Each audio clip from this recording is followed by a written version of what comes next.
Bé, ara són les 8:21. És el moment de saludar la docent i professora i membre de la UOB, Unió Obrera Balear, la senyora Magdalena Salom. Molt bon dia, Magdalena. Molt bon dia.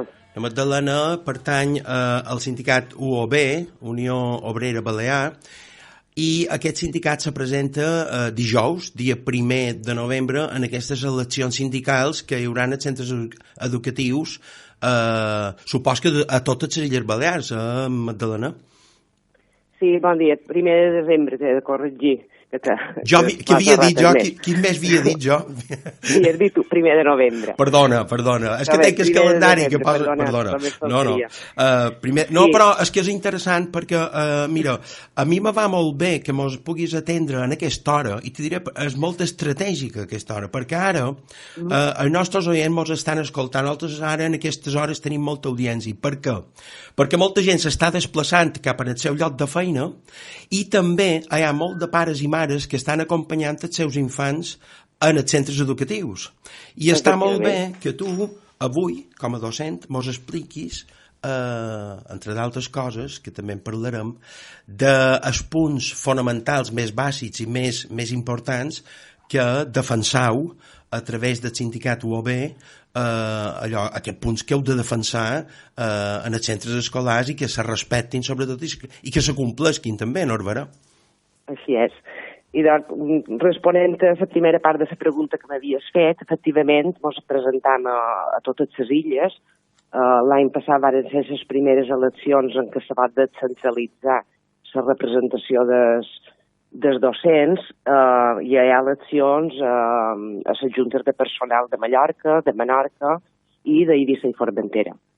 I Unió Obrera Balear sectorial d'ensenyament, aquí en aquest moment de ser representant, tenim llista de candidatures a cada una de les juntes i esperam poder tenir representació a cadascuna d'elles i després de la mesa sectorial per poder defensar els drets dels companys docents. Molt bé. Escolta, Magdalena, quan ara vos presentau i quan ara vos voleu afrontar aquestes eleccions, clar, vos presentau amb un programa en el qual creus que és el millor programa, només faltaria, i hi ha, a dins d'aquest programa, una sèrie de reivindicacions que algunes, jo estic mirant, algunes són històriques, perquè, per exemple, veig les ràtios, que quan jo duia els al·lots a l'escola pública ja parlaven de les ràtios, ara imagina't això, estic parlant de fa 30 anys. Explica-mos quins són els punts bàsics que vos presentaven en aquest programa electoral per tal que els pares i mares entenguin quines són les vostres reivindicacions, quines són, sobretot, les vostres necessitats i, sobretot, els punts que fan que s'han de respectar i s'han de complir perquè els infants en el final puguin tenir un ensenyament de més bona qualitat en el final. Sí, efectivament, totes les millores i reivindicacions que feien, com bé dius, moltes d'elles històriques, al final aquí redunden en els infants i les famílies, perquè si tot està bé a l'escola, se pot fer un ensenyament molt més de qualitat i al final els beneficiats són els propis alumnes. Si tens el programa davant, veuràs que nosaltres tenim 107 propostes i algunes són coses molt concretes, molt petitetes, però que també les volem assolir, i després hi ha alguns grans temes, i com bé apuntaves, el tema de les ràtios és un tema que ens preocupa i molt, perquè no veiem avanços de la conselleria en aquest sentit. Nosaltres tenim una demanda molt clara de ràtios que s'hauria d'haver assolit ja i que encara no s'ha assolit, que són de 8 alumnes màxim als grups d'educació infantil de 3 a 6 anys, 23 alumnes a primària, 25 a ESO, 30 a batxillerat i entre 20 i 30 els cicles formatius depenent de les especialitats, perquè cadascú té el seu intríngulis. I a partir d'aquí, si algun centre necessita corregir la baixa les especials condicions que puguin tenir de molt d'alumnes amb necessitats educatives especials, en zones problemàtiques, amb molta incorporació tardana, doncs a partir d'aquí treballar. La veritat és que fa un mes aproximadament que el conseller ens va passar als sindicats una proposta d'acord marc molt poc elaborada encara, vull dir, amb molts punts molt generals, però que en aquest tema, com en altres, no hi veiem una voluntat decidida a baixar les ràtios. Està més que demostrat que amb més pocs alumnes fan més bona feina. I si a més tens molt d'alumnes amb diferents tipus de necessitat, això encara s'incrementa més. Clar. Per tant, nosaltres, el nostre punt de partida són aquestes dades que he donat per cada un dels nivells i a partir d'aquí podem negociar. El conseller som sabó que cada 2 per 3 en què la mitjana de la ràtio està per davall, no sé què. Això no me serveix que un company tingui 15 alumnes perquè està a un poble petit i hi ha pocs alumnes, si és del poble del costat en té 30. La ràtio, la mitjana, no serveix per res. És un màxim que s'ha de fixar i a partir d'aquí anar treballant. Sí, senyor. Escolta, Magdalena, ara quan donaves aquestes dades, se m'ha escapat la ràtio de batxiller. Quina seria? 30 alumnes màxim. 30 alumnes màxim, val, d'acord. Sí. I ara mateix, perquè els pares i mares tinguin idea de com està la situació de les ràtios, la realitat infantil quina és? Grosso modo. Sí, la realitat infantil, que nosaltres demanem un màxim de 18 alumnes, sí. Ara està oficialment en 20, però que a molts de centres això està sobrepassat. Val. Està sobrepassat. D'acord. Per posar-te un exemple. És vera que la mitjana, com diu el conseller, la mitjana sí que està dins la legalitat, però com deia, no me serveix si tu la mitjana sigui 20 si jo en tenc 25. Correcte. I a primària, quina és la realitat? A primària, les xifres oficials són que els màxims són 25. Incrementable un 10%, si hi ha incorporació tardana, etc. Correcte, però, sí. Al final, molts pares d'aquests que deies tu, que ara probablement estan acompanyant els fills a escola i ens estan escoltant per la ràdio, molt d'ells sabran que la seva classe de segon de primària, doncs, per exemple, són 28. Correcte. O una altra banda són 25. Sí, senyor. I nosaltres volem fixar el màxim en 23 i a partir d'aquí, per després, si hi ha algun centre que n'hi ha, que per la seva especial dificultat ha de baixar, doncs que baixi a partir d'aquestes xifres. A secundària, quina és la realitat? Per a secundària ens trobem també un pot de tot, vull dir, normalment volten de 25 per amunt. 25 per amunt. O sigui, una classe de secundària de 30 alumnes fàcilment la poden trobar, no? La podem trobar. La pintura de 30-30 no arriba, però de 27, de 28, i sobretot el cas ja molt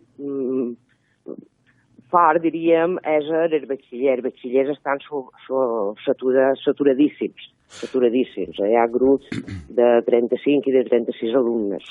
No vol dir que siguin la gran majoria, però que existeixen. Ja ho entenc. Això és el que no... De totes maneres, Magdalena... Que no se pot atendre els alumnes correctament. Jo no som docent, no me n'entenc de números, però no sé per què, però veient aquestes xifres, trob que és molt alta, així d'entrada, després tu segurament m'ho argumentaries, però la vostra demanda de 30 alumnes màxim a batxillerat, jo la considero una mica alta, però... Home, no, la veritat és que ojalà poguéssim tenir 20 o 25 alumnes també batxillerat, ojalà. Ja. El problema és que això és impossible en aquests moments d'assolir.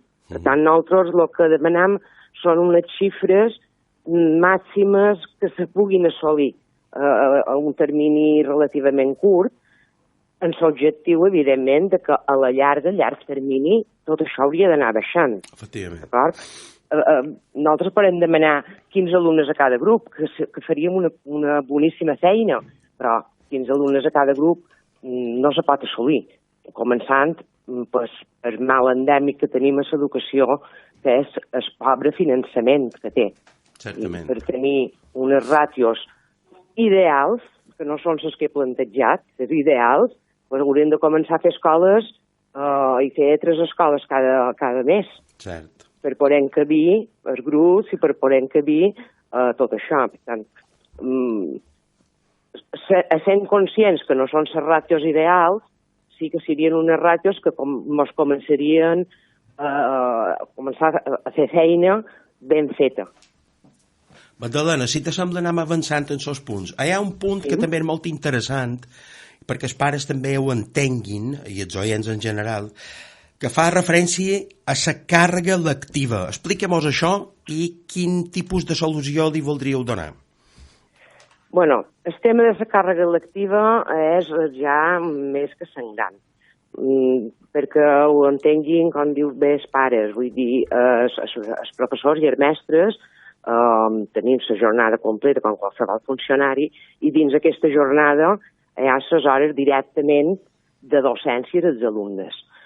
Com més hores tens de docència dels alumnes, menys temps tens de preparar correctament, de fer seguiment correctament i de dur endavant totes aquelles tasques associades, diríem, a el que és la docència, que no només és puntualment el fet de fer classe pura i dura. En aquest tema tenim dues vessants, que serien la de primària i la de secundària. A primària reivindicam, com així recomana el propi Ministeri d'Educació des de l'any 2019, el màxim de 23 hores lectives. Els mestres estan en aquest moment amb 25 hores lectives. Això és insostenible. Els mestres no tenen temps de fer absolutament res, fora del que és estrictament lectiu. Per tant, nosaltres el que demanem és que, seguint la recomanació del Ministeri d'Educació d'aquí, o sigui, ja no és com on anem a altres països o a altres estats, que els mestres han de tenir, en un termini màxim de 2 anys, s'ha d'aconseguir la rebaixa d'aquestes hores lectives i situar-se en 23. Això, que també és una part que forma part de la proposta de l'acord marc, la Conselleria d'Educació és un joc de paraules, amb allò de tendirem a la disminució, o sigui, no se compromet a res. L'acord marc parla de que en 4 anys se tendirà a la disminució de les hores lectives dels mestres. Això no ho podem acceptar de cap manera ni una. Ja aquest curs que ve s'ha de tancar que els mestres baixin de 25 a 24 hores i d'aquí 2 cursos arribin a ser 23. Això el que farien els mestres. I quant a secundària i als altres nivells educatius, demanem la recuperació de les 18 hores lectives que teníem abans del 2008 i que a partir de les retallades que va haver de la crisi econòmica se varen augmentar i tot i que s'havia previst que se recuperassin l'any 2017, som el 2022 i encara no els hem recuperades. Tant seria reivindicar les 23 hores per mestres i les 18 hores per la resta de col·lectiu de professors. Molt bé. Llavors, anem a un altre punt que fa referència a les retribucions i carrera professional, Magdalena.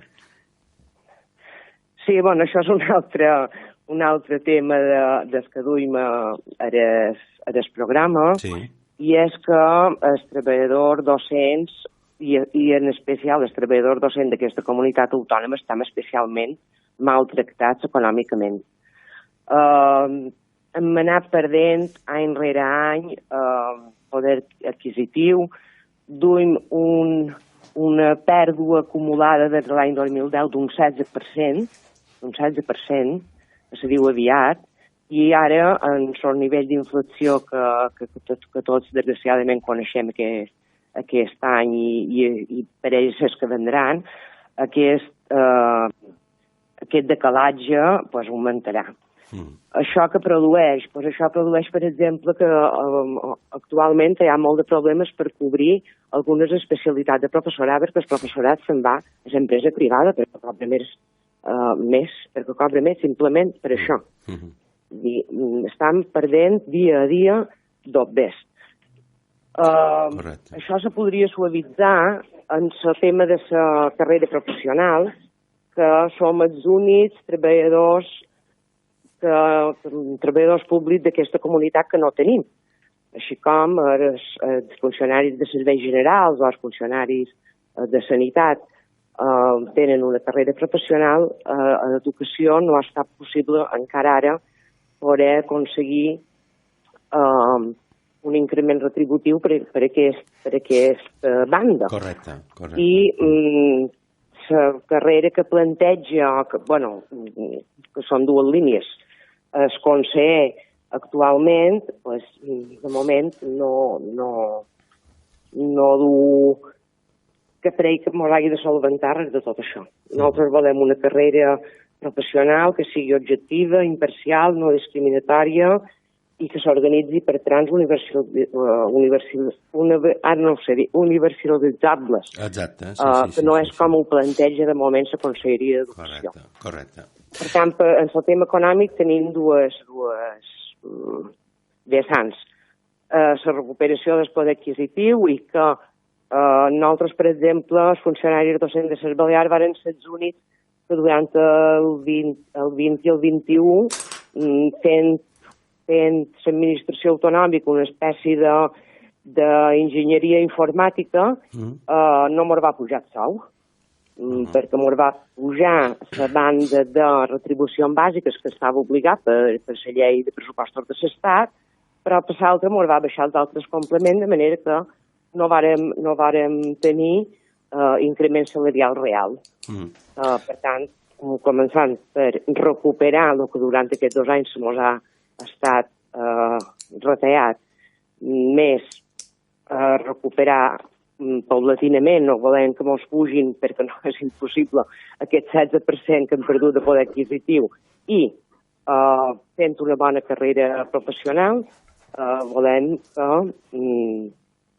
se dignifiquin els nostres sous i no tenir aquests problemes que tenim avui en dia d'empobriment dels funcionaris docents, d'empobriment del professor i del mestre, i que això condueix a la fuita de professional cap al sector privat.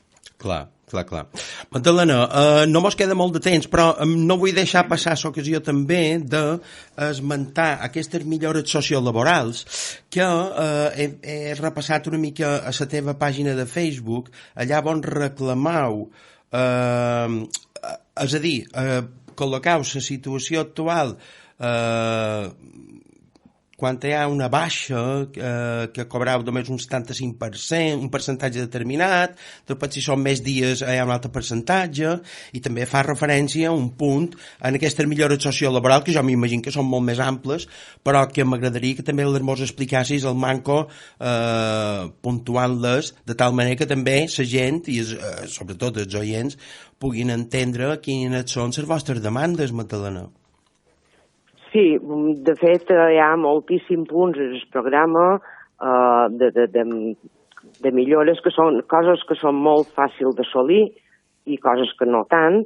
Entre elles, per exemple, això el cobrament íntegre de les baixes per malaltia, com apuntaves, però també, per exemple, una cosa tan senzilla com que un funcionari de carrera, un moment determinat de la seva trajectòria professional, decideix només fer feina mitja jornada, pel que sigui, per ells, pues això no ho pot fer. Si jo ara l'any que ve trob que vull un poc de descans i vull fer feina només mitja jornada, això que en el món de l'empresa privada no hi ha cap problema en general per fer-ho, nosaltres no ho podem fer.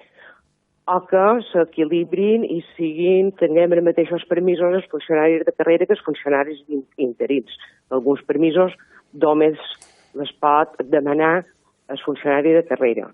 O que recuperem des del 2008 perdudes les llicències per estudis, que eren unes llicències per per formació, perquè després redundi a dins les classes. Sí, sí. O, per exemple, que se reguli, que se va l'any 2000, xer de memòria, crec que l'any 2006, un acord del Consell de Govern va establir que s'havia de regular l'any sabàtic i encara esperam que se reguli. L'any sabàtic consisteix en, durant 4 anys, cobrar un poc en manco, un percentatge així, i el 5è any, cobrant aquest mateix percentatge, dedicar-ho a altres feines. Podríem enumerar moltíssimes de millores que esperam que se puguin negociar més sectorial, que puguem tenir-hi representació a partir dels vots dels companys dijous, dia 1 de desembre. Correcte. Dijous 1 de desembre, 1 de desembre, eleccions en els centres educatius. En els centres educatius, entenc que són centres de primària i centres de secundària, també? Exacte, és a dir, tot plegat. Oficial d'idiomes i centres d'adults. Correcte. Ensenyament públic no universitari. Molt bé. Així ho entenem. Magdalena Salom, tindrem temps d'anar avaluant com ha anat tot, perquè seguirem comunicant-nos, però des d'aquí vos desitjar molta sort, molta empenta, molta valentia i endavant i bona feina. Moltes gràcies, Toni. Així ho esperam. Vinga, una abraçada. Companys ho valorin. Gràcies, Magdalena. Adéu.